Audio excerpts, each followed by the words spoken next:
Welcome to this episode on Spain. We're in Bilbao at the moment. There's the Guggenheim Museum behind us. And this week, we're back to ocean cruising once again with Azamara. We really loved them last time. We're doing the Spain intensive from Bordeaux in France around to Barcelona. It'll be a great 13-day trip. We're Andrew and Leonie, and we like to cruise and travel. Join us on our travels all over the world as we review a range of cruises, cruise lines, land tours, all sorts of shore excursions, and a range of hotels and resort holidays. And remember to like and subscribe. Welcome to this episode, and welcome back to another episode on board Azamara. Where we started. Yeah, it feels like we've come full circle. Our very first episode for this channel was with Azamara on the Croatia intensive cruise just over 12 months ago. A cruise we loved, and we were therefore very keen to get back on board Azamara and try their Spain intensive. But a lot's happened since that first episode. Our channel has grown very fast. We've now got 50,000 subscribers. Thank you very much to everyone for your amazing support. And we want to continue producing these videos to enable you to work out what sort of cruises you want to do in the future.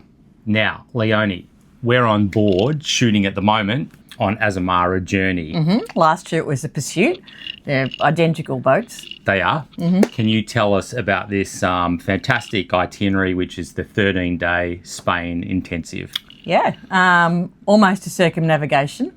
We started in Bordeaux, France, on the Atlantic Ocean, and we end up in Barcelona in Spain. In between, we have a day in Portugal and a day in the United Kingdom. So that's a bit different. It's a bit different. So we cruised right around the Iberian Peninsula, basically right on the outside of Spain. And yeah, let's tell you about it. The first 2 days are in Bordeaux before we move into Spain, stopping in Bilbao. Then the following day in Ferrol. We spend a full day in Lisbon, then 2 days in Seville. Then we spend a day in British Gibraltar, then more time in Spain with stops at Malaga, Cartagena, Valencia, and finally finishing in Barcelona. Now, I should add that we've been to hardly any of those ports. No, that's right. In this episode, we're going to take you through the 13-day itinerary, highlighting and detailing what we did each and every day of this cruise. The footage we recorded will speak for itself and will allow you to make up your own mind as to whether this Azamara itinerary is one that could be right for you. So, let's get started. Day one, embarkation day in Bordeaux. We flew in from London and boarded the ship just after lunch.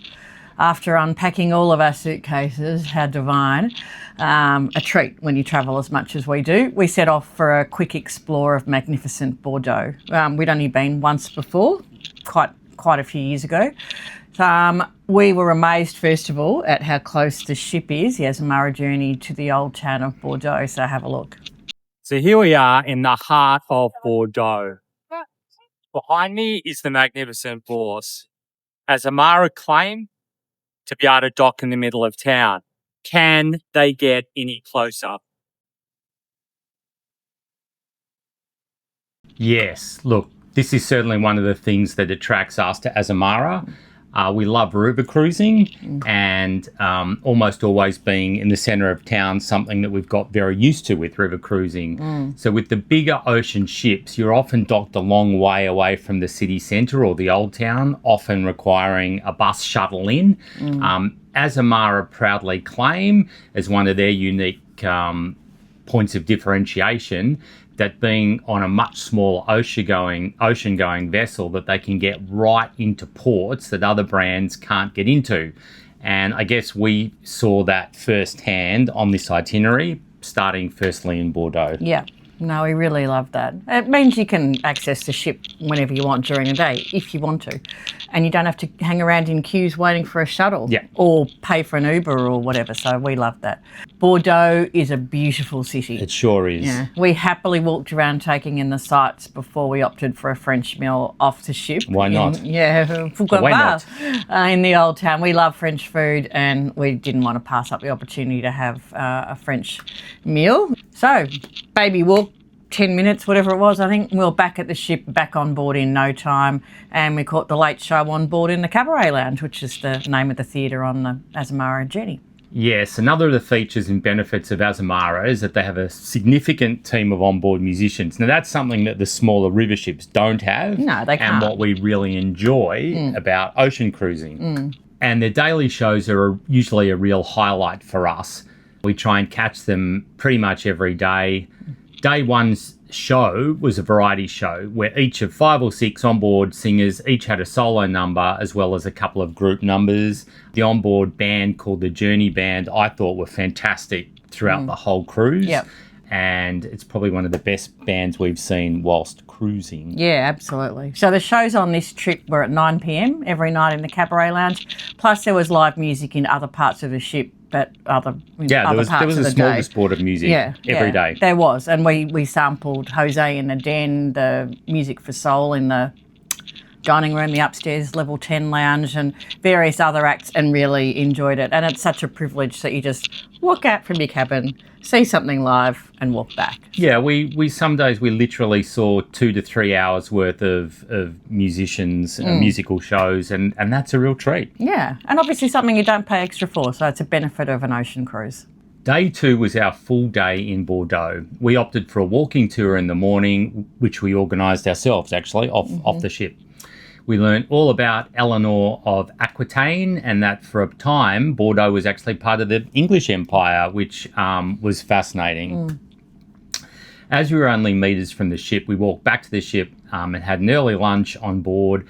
And then in the afternoon, we went to something that we didn't really know very much about, but we enjoyed thoroughly. It was the Bassins des Luminaires, which I probably butchered the pronunciation a little bit, but it's the world's largest digital art museum. Yeah, no, I take my hat off. I'd never heard of this, but you knew all about it. Why? Yeah, well, it's actually housed inside the German World War II submarine pens, the U-boat pens. These are massive concrete fortified bunkers. Massive. That are almost too big to be able to dismantle even today. So hats off to the people of Bordeaux. They've taken these derelict pens and turned them into a magnificent art facility. And what did you think of the art museum? Oh, I loved it. They obviously have different shows. The one we caught was about Egypt and the pharaohs, and there was also a smaller one about art in the Orient. But the one I really loved was the Egyptian. They're giant pens, as you said, and there's these giant projections all around you, so it's sort of like being in an IMAX almost. We'll let the footage do the talking, but suffice to say it was incredibly powerful. And plus you had some reflections off the water as well. So of course. It's really, really worth seeing. Yeah, go there if you get a chance. The Bassins de Lumière. Back on board, we enjoyed the sail away, as we always do. What was unique about this sail away is that the road traffic on one of Bordeaux's busiest 4-lane bridges actually shuts to traffic for half an hour. Can you believe that? Yeah. In the middle of a city of 1.5 million people? So, yeah, it would be very annoying if you're one of those drivers. But for us, it was great. So the middle part of the bridge lifts up, which is cool to see, and the Azamara Journey threaded its way under the bridge and carefully down the Garonne River for about 3 hours. Day 3 saw us arrive early in the morning in Bilbao, Spain. We organised a walking tour of Bilbao's Old Town, and we had tickets that you'd bought online for the famous Guggenheim Museum. Now, you've been wanting to come to Bilbao and specifically the Guggenheim for years. What did you think of our day in Bilbao? I really enjoyed the walking tour, and I should say we'll do a few more walking tours. We usually organise them ourselves. The town, first of all, I thought it was lovely. It was a surprise. Old Town was really pretty, beautiful balconies, huge pedestrian-only area. You'd actually be selling yourself short if you went to Bilbao and you skipped the Old Town and just focused on the Guggenheim. And I only knew about the Guggenheim, so that was a benefit. Our tour guide Olga was a great lover of Bilbao. She'd moved moved there from Russia. Really liked it. That was really interesting. Tapas everywhere, which we actually had for lunch in the market. So that was great. And then we went to the Guggenheim in the afternoon, and I have to be honest, I didn't really love that. Well, let's talk about the outside first. The building is breathtaking, spectacular, amazing. I'm really glad we saw it. I almost think that it's worth a trip to Bilbao just to have a look at the magnificent architecture in and around the Gug. Yeah, that was fantastic. And no disrespect to the artists or curators or anyone who's involved with what goes inside. I don't know a lot about art. It just didn't quite hit the mark for us. The Azamara Journey has 2 specialty restaurants on board where for the price of about $50 US a head, you can sample either Aquilina or their steakhouse, which is called Prime C. And Aquilina is Italian. Yeah. That evening we opted for Prime C. We had a great night and we were treated to an amazing 5-course meal. I slowly and carefully worked my way over the course of the evening through, if you can believe this, an amuse-bouche, a starter of steak tartare, a lip-smacking potato leek bacon and cheese soup, which I love, a perfectly charred eye fillet steak with a Madeira sauce, creamed leek and spinach, before tackling the dessert trio, which was a key lime pie, mango mousse, and an orange creme brulee, if you can believe that somebody can eat all of that. Fancy. Quite simply a magnificent meal, and the wine and spirits that accompanied the meal made the evening even more special, and we highly recommend Prime C. Loved it. Yeah, absolutely. Day 4 saw us travel further south down the Spanish coast to the old naval fortress town of Ferrol, where we arrived just after lunch. Ferrol was once a home to the Spanish Armada, and it continues to be a major shipbuilding and maintenance port for the Spanish Navy today. Again, we docked right in the old town and were only steps from the town. Now, we didn't get there till I think it was 1 o'clock. Yeah. And we're wandering through the main pedestrian shopping street, which was pretty. And I'm thinking it's a sleepy old town. And then I realised it is a sleepy old town because it was siesta. There wasn't much for us to do. We found a great little shaded bar though, and we had a local beer called a Cerveza Galicia, if that's how you pronounce it in Spanish. So that was very nice. Yeah, on the waterfront under some magnificent trees. It was a nice spot for a quiet beer. Yeah, we found a museum to visit, but they had an hour siesta, so we waited for that to finish. So after we had our beers in town, we headed for the naval precinct, the historic naval precinct, where inside an old barracks, a museum's been created on naval shipbuilding.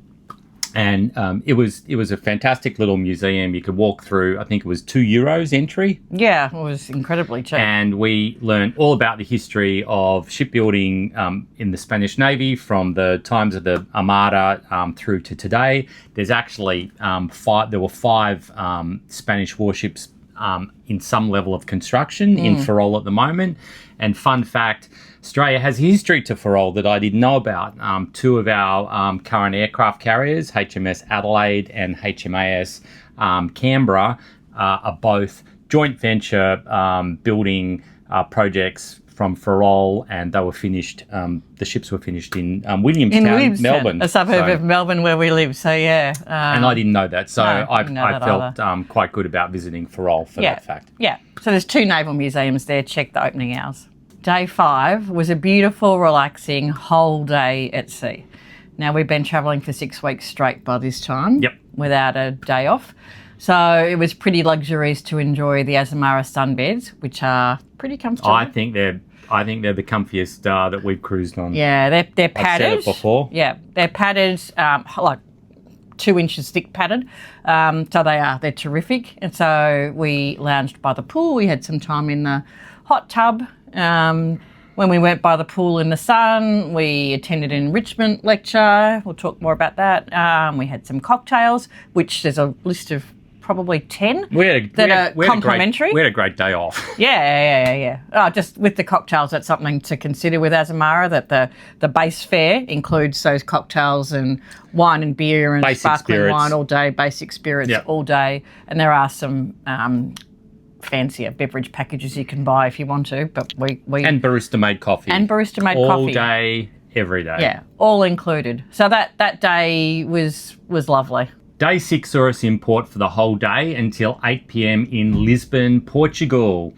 Again, we docked slam bam in the middle of town. You could not have got any closer in Lisbon either. No, incredible. Now, we had visited Lisbon just a few months ago, so we opted under our own steam to visit the royal summer town of Sintra, up in the hills. It's about 30 minutes outside of Lisbon, and we took an Uber, which was about 25 euros each way.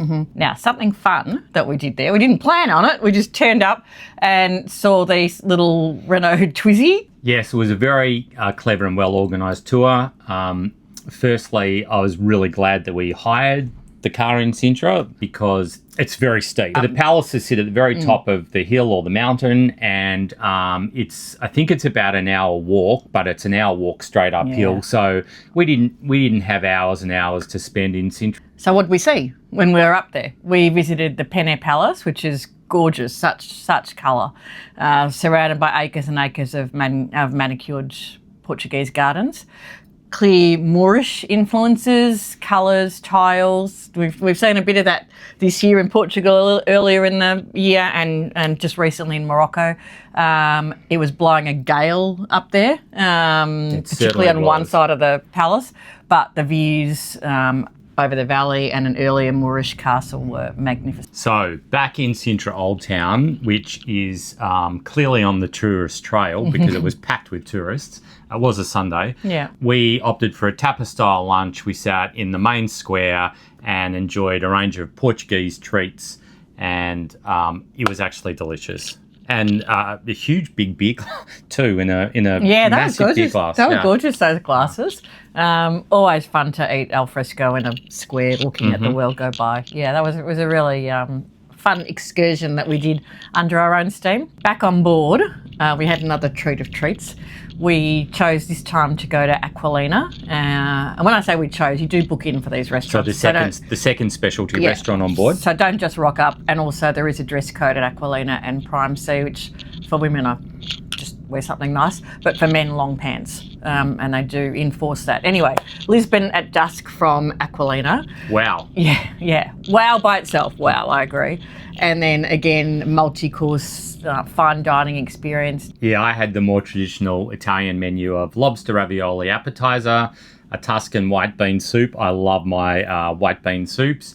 A garlic prawn risotto Milanese, and a beef duo of eye fillet and beef cheek. And I finished my meal with, it was a really good choice. It was a very light, super airy hazelnut souffle. So verdict? Magnifico. Later that evening, we sort of walked slowly back to the cabaret lounge for the evening show. And this time it was one of the onboard singers who's Canadian doing a Canadian tribute show. I actually really enjoyed this show. I didn't realise there were so many Canadian superstar singers out there. Holly, her name was, super energetic young woman. We saw her many times, but this was her solo show, and I agree, I didn't know. So who? Oh, there was Celine Dion, which had to be My Heart Will Go On, as she said, we're on a ship after all. Shania Twain, Neil Young, Bryan Adams. And everything in between. Even Leonard Cohen, I didn't know he was Canadian, with Hallelujah. Yeah, it was a really good show. Day 7 was another sea day. Sea days, we love sea days. You can choose to do as little as you want or as much as you want. What did we do? We did what we usually do and found a beautiful padded sun lounge and enjoyed the floating resort. Yeah, we also attended some lectures. We did. On this cruise, an Australian professor by the name of Craig Benjamin, a retired history professor, gave 6 lectures. One of them this day was on Gibraltar and Seville. We thought he was fantastic. Yeah, we did. So knowledgeable about history, but also connected geology and literature and opera, and with little stories. He really brought it alive. He also had a storytelling session apart from the lectures, so we did that. He had a pretty full theatre every time he spoke. I think you'd be shortchanging yourself not to attend the enrichment lectures because you'll learn so much about the ports you're about to visit. Yeah, absolutely. So yeah, that took up an hour, and of course we ate and drank and had a lovely day. And about 3 p.m. About 3 p.m. something special happened. We hit the coast of Spain at Cadiz and the entrance to the Guadalquivir River.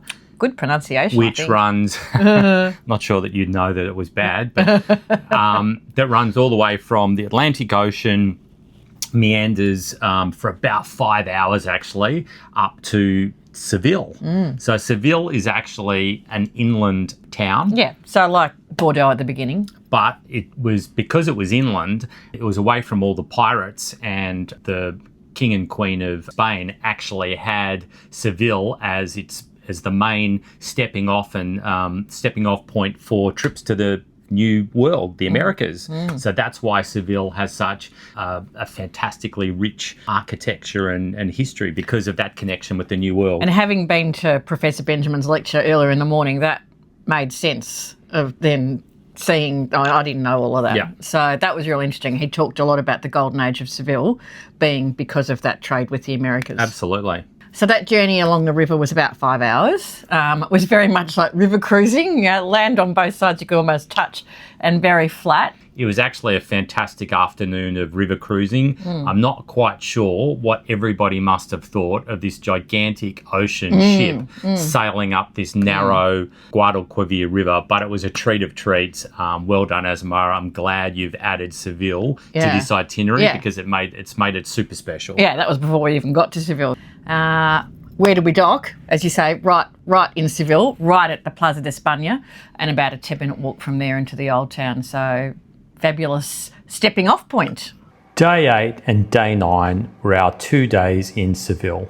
Now, I'm going to call it straight up. Seville promised a lot. It was always going to be the jewel in the crown of this itinerary. Well, we thought it was. I did. Yeah. What do you think, Leonie? Do you think it lived up to its promise? Yeah, it was terrific. We had been to Seville once, quite a few years ago, 13 years ago, I think we worked out, as a day trip, and we were only there really for lunch and not Let much me else. ask you, why do you like it? Why did it hit such a note for you? It's beautiful. There's no other word for it. The golden age is truly golden. The architecture is fantastic.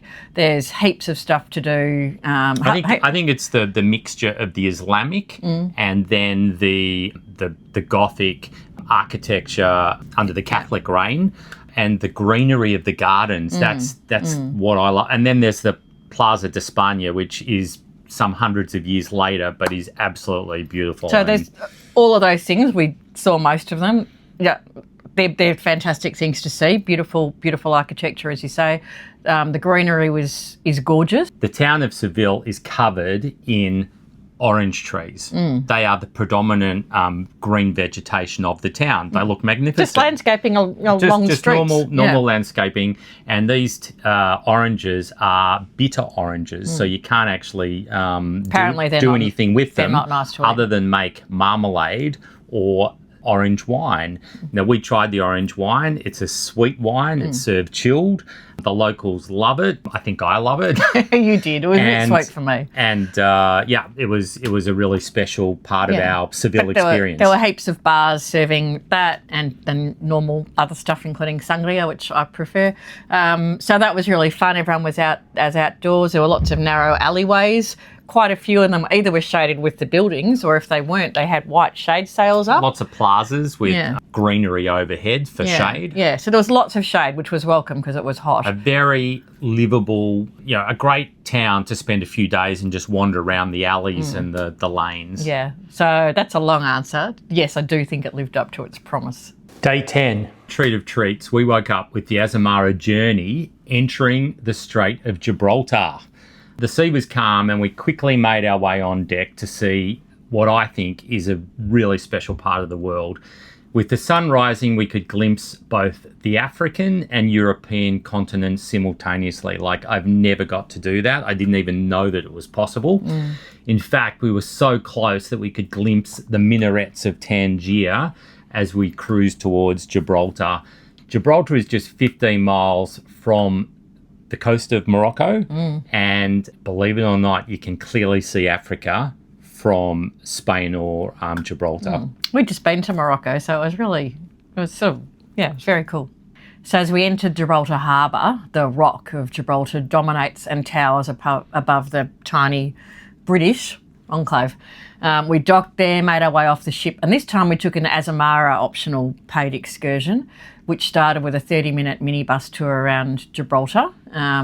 We wondered why there were so many minibuses lined up rather than bigger coaches. But Why? then we realised the road up the rock is so tiny, I don't even know how they fitted the minivans up there. You could not get a normal-sized coach around the streets of Gibraltar. Yeah, I'm glad I wasn't driving. So we went through Gibraltar, we went up the rock, and then we went in the rock into some of the World War II tunnels that I personally had no idea about until this cruise, but that was fascinating. 34 kilometres of tunnels were carved into the rock during the Second World War. Up to 16,000 people could have been housed there. So we walked through them. There was a great display with information. We had a guided tour who was the guide, Derek, I think, was really good. Yeah, Derek. Derek, a native Gibraltarian or Trarian, it's a hard word to say. He was really animated, really terrific. The views from the rock and the balcony that we went to, spectacular. And you saw some special friends. You made some special friends. Special friends that we were told on several occasions not to touch their wild animals. Barbary macaques, which are a type of monkey. Macaques, yeah. Okay. A type of monkey which I believe are native to Northern Africa, and we saw them in Morocco just recently. The only monkeys that live wild in Europe. Oh, I didn't know that. Yep. Oh, well, there you go. Yep. And you're right, they're the same species that are connected to the Barbary macaques in Morocco. But there's not a lot of them left, so they've actually got an active breeding program now in Gibraltar, so that if they happen to die out in North Africa where there's still some poaching problems. What's the myth? Well, the myth is apparently when the monkeys leave Gibraltar, Gibraltar will fall. Our day in Gibraltar ended with our As Amazing evening. So what's an As Amazing evening? Okay, it's a signature special event. There's 2 in each Azamara cruise, an As Amazing evening and a white night. Mm-hmm. So it's the entertainment highlight of an Azamara cruise. This one was super special because it was off the ship in the famous St Michael's Cave, which is a cave inside the Rock of Gibraltar. So we were bussed up the rock in those same little minivans and entered into this cave, which was artificially lit with some coloured lights. So it's a natural cave? A natural cave with stalagmites and stalactites, and then they had some spotlights of different coloured lights. So it was just magical. Then we saw candles. Hundreds and hundreds of candles laid down. So unbelievable ambience, and there was a couple of musicians playing while everyone assembled. And then when it started, it ended up being a 12-piece orchestra and about 10 singers from the Gibraltar Music Academy. I'm not sure the exact name. They were all women. And a male soloist and a couple of bagpipes as well from the pipe band. So started with all of them singing and playing Amazing Grace in an elongated version. That was magnificent. And then the soloist sang The Impossible Dream, also magnificent. Then there was some James Bond music. There were some Adele songs, songs from Les Miserables and Cats. It was as amazing. It was really terrific. Day 11 was our day in Malaga. Now, with over 3,000 years of history, Malaga is oozing historical charm and attractions.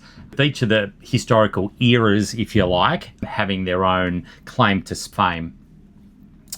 Malaga is thought to have begun as a Phoenician trading port specialising in the salt trade before becoming a Roman town, and the remains of the Roman theatre are well preserved today and proudly on display in the middle of town. They're free to get in. The next era for Malaga was its Arab or Muslim conquest period, a period of nearly 8 centuries, and unlike the Alcazar, their Arab fortress was called the Alcazabar. I think so. Okay. Yeah.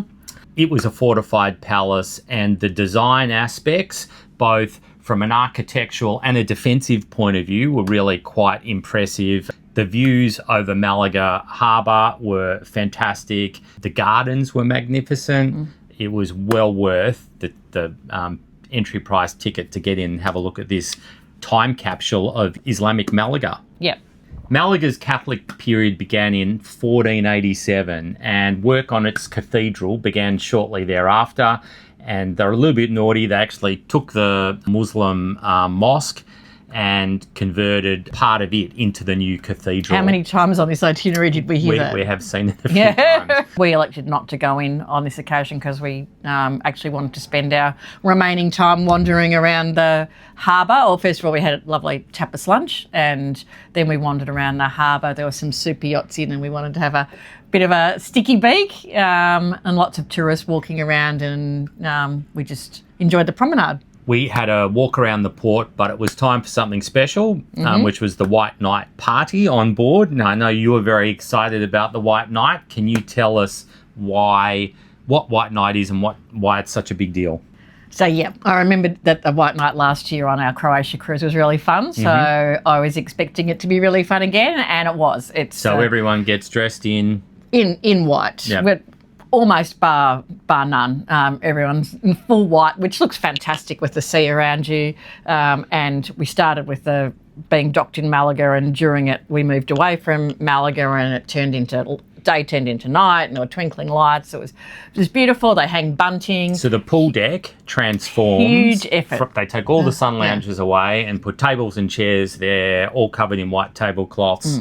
White balloons. You can see from the vision, it's really, really pretty. And then they have live entertainment. Enormous buffet. Shouldn't forget the food. Enormous buffet, lobster tail, you name it. It's on this buffet. You do have to queue a bit because a feast. Yeah, everyone's there together. But yeah, it's a feast, and there's live music and various acts. And then from 8 o'clock till about 10, it's the Journey band with various singers. I think there were people still dancing at 2, 3, 4 minutes past 10 in the evening. Don't do jokes. It was really fun. Beautiful balmy night, and the breeze came up, which was good because it was hot earlier, and it was really fun. It was. It's a good night. Day 12 was our day in Cartagena. We didn't know much about Cartagena, but this day delivered in spades.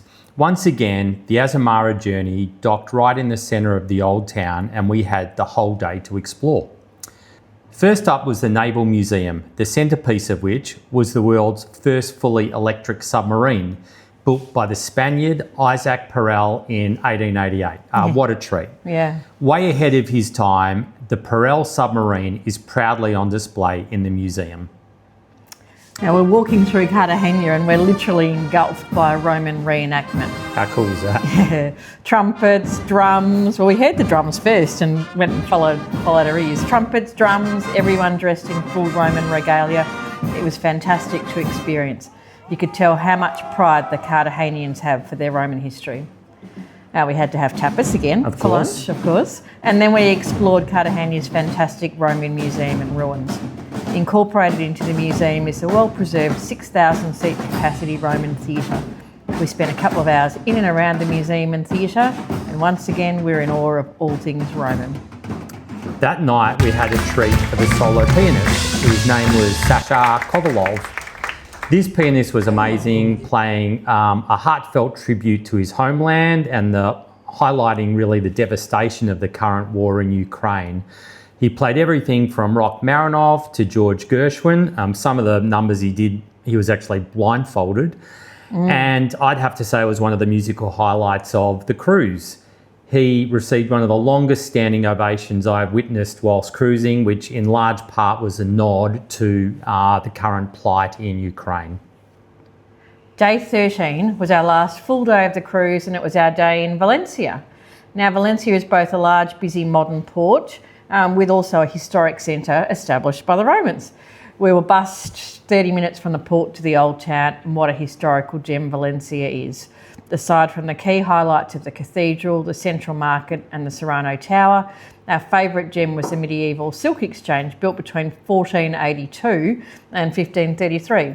The carved, twisted stone columns were evidence of the wealth of the silk merchants in the 1500s. They were amazing, those columns. Evidence of the wealth that the silk merchants in the 1500s brought to Valencia.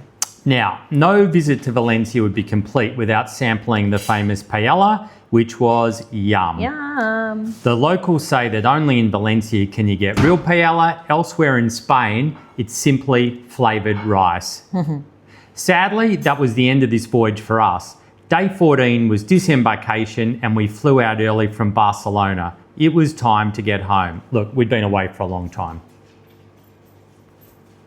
So, Leonie, let's talk about our overall impressions of this cruise. 13 days, Azamara's Spain intensive. It's come to an end, sadly. What did you think? I loved it. Yeah, I thought it was probably better than what I even expected. The boat's terrific. All right, I knew what to expect there. Crew was very friendly and attentive. That was great. Well, you probably glossed over that a little bit. It's the onboard experience is exceptional. The food service, the beverage, the entertainment. Having an air-conditioned hotel room bang in the middle of every town we visited, we're probably glossing over that a bit. That's probably why I say it's better than I expected, because I didn't realise how close we were going to be to each of the towns. We hadn't ocean cruised for a year. We've got a bit used to river cruising. And we've done quite a few ocean cruises in the past where we've been at least a half an hour out of town. To be so close to towns that had heaps of things to do in them as well was above my expectations. I think Azamara seriously think through their itineraries and their port locations, and they're actually doing something that makes them a bit unique. Yeah, absolutely. And they talk about... I really enjoyed that. Destination extended days. We had those, often until 8, 9 p.m. or overnight. Destination immersion, we definitely had that. And the bonus of being so close to the town. So I really enjoyed that. What about the ports? I loved them. What were your faves?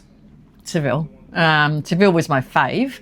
But I liked Malaga was a surprise. I really enjoyed Malaga. There wasn't anywhere that I didn't enjoy. There wasn't anywhere that we walked out and I thought, oh yeah, that'll do, and came back an hour later. We were gone all day. What about you? Bordeaux to start with was fantastic. Yeah. But for me, Seville, I feel Seville's somewhere I'm going to keep coming back to for as long as I can travel. I loved Seville, and it was a treat of treats to be able to sail up and back that Guadalquivir river. That was something very special. You just wanted to say that again. We should briefly talk about dining, because we've talked about the two fine dining that we opted extra for, but the standard dining. Where did we eat most days? Most times, the same as we did last year on the Croatia cruise, was at the Windows Cafe. Not actually in the cafe, but the Sunset Bar, which is the outdoor alfresco area beyond the Windows Cafe. So you come in, there's a lovely buffet for breakfast, lunch and dinner. You pick and choose what you want to eat, and you sit outside. Now, you're a bit of an alfresco queen. I am. I love it. Did you ever not get a table for a meal outside if you wanted it? No, I think the first breakfast we thought, oh, this is crowded. We always got a table. A couple of the days early, it was a bit cooler, and they had blankets. And they got heaters, actually. Yeah, there are some heaters under the shaded part too. All right, so you loved the outdoor Sunset Terrace, I think it's called. Yeah. Best burger on board. Tell us about that. Oh well, you tell us. It was your fave. At the patio, choice of burgers, chicken burgers, beef burgers, vegan burgers. A few other things nachos. too. I had a pork, like a pork sandwich, like a steak sandwich with pork one day. So, a few snacks like nachos. So we visited that a couple of times. Got to make a special call out to the Mosaic Cafe. Our barista friends down there got to know us by name and your coffee order. And got our coffee order ready without us. We just needed to turn up, and they said, yes, here it is. It's very popular, the Mosaic Cafe. You can get takeaways, which is what we usually did. But there's some seating there. And some great bar snacks, cakes and little sandwiches. So you can have afternoon tea there too if you want. Very popular venue. But again, you never have to queue for long. The benefit of a ship with 600 odd passengers on it is hardly ever queue. So the point of this episode was to highlight what a great itinerary Azamara's Spain intensive is. 13 days of fantastic experiences. We loved it, and we think this is a great way to get a taste of Spain. Our opinions and footage are our own, and as they say, a picture paints 1,000 words. So have a watch and see if this itinerary may be one that interests you in the future. If you like this episode, please hit the like button and subscribe to the channel if you haven't already.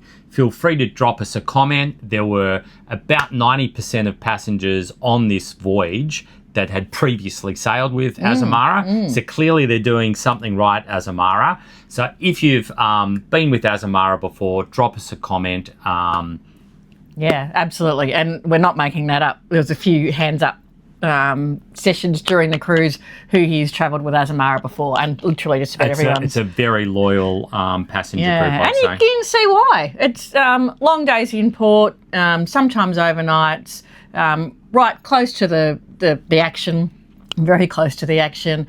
Great food offering, great drinks offering, entertainment, lovely cabins. We've got a lovely balcony. You can see it behind us. What's not to like? More exciting adventures coming up. First of all, exciting for us is we're going home for a while. We've basically been travelling for about 6 months. So we're going home for a while, but before Christmas, we're cruising the Mekong. So With? Our first Asian cruise, we're cruising with Quasi. So we will go to Cambodia and Vietnam on that itinerary. Start in Ho Chi Minh City in Vietnam and finish in or near Siem Reap, Cambodia. So we're looking forward to our first Asian cruise Asian at river all, cruising. and our first Asian river cruise. So stay tuned. So that's all for now. Thanks for watching, and we'll see you again soon. Bye for now. Bye.